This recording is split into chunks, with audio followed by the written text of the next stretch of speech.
همه ما میدونیم که تشکیل رسوب در سیستم‌های گرمایشی و سرمایشی مثل پکیج و کولر آبی سالانه هزینه‌های قابل توجهی رو به مصرف کنندگان تحمیل میکنه. هزینه تعویض قطعات و تعمیرات و سرویس‌های مکرر.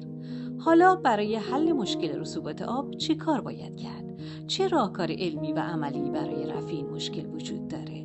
آیا اساساً راهی وجود داره که از تشکیل رسوب آب جلوگیری بشه؟ بله، استفاده از فناوری آب مغناطیسی. آب به طور طبیعی شامل یون‌های مثبت و منفی هست و وجود یون‌های مثبت و منفی موجب مغناطیس پذیری آب میشه. اما مغناطیسی شدن آب چه تأثیری جهت جلوگیری از رسوب داره؟ مهمترین اثر میدان مغناطیسی بر آب تغییر آرایش مولکولی آب هست. بله، با تغییر آرایش مولکولی آب عملاً و به طور مؤثر مسئله تشکیل رسوب حل میشه.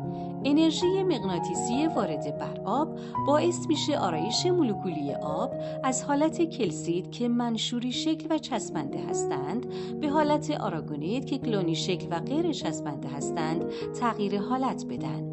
با تغییر آرایش مولکولی آب، املاح موجود در آب خاصیت چسبندگی خودشون رو از دست میدن و عملاً رسوبی ایجاد نمیشه. از طرفی مغناطیسی شدن آب مزیت‌های قابل توجه دیگه‌ای هم داره.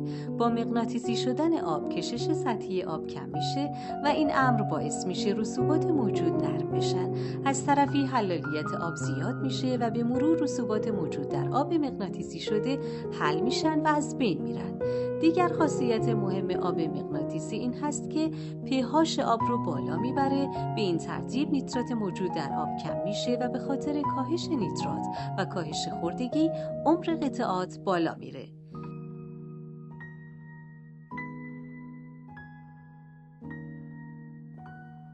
کیت‌های مغناطیسی سه‌بعدی آویسا به منظور استفاده آسان شما مصرف کنندگان عزیز طراحی و تولید شده تا بتونید بدون هیچ دغدغه‌ای بابت نصب اون و هزینه‌های دیگه خودتون به راحتی اون رو روی سیستم پکیج یا کولر نصب کنید.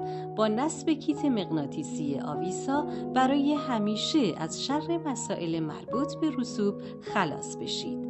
استفاده از این کیت رو برای تمامی تجهیزاتی که با آب سرد کار می‌کنند مثل لباسشویی‌ها، توالت‌های فرنگی و شیرالات بهداشتی توصیه می‌کنیم.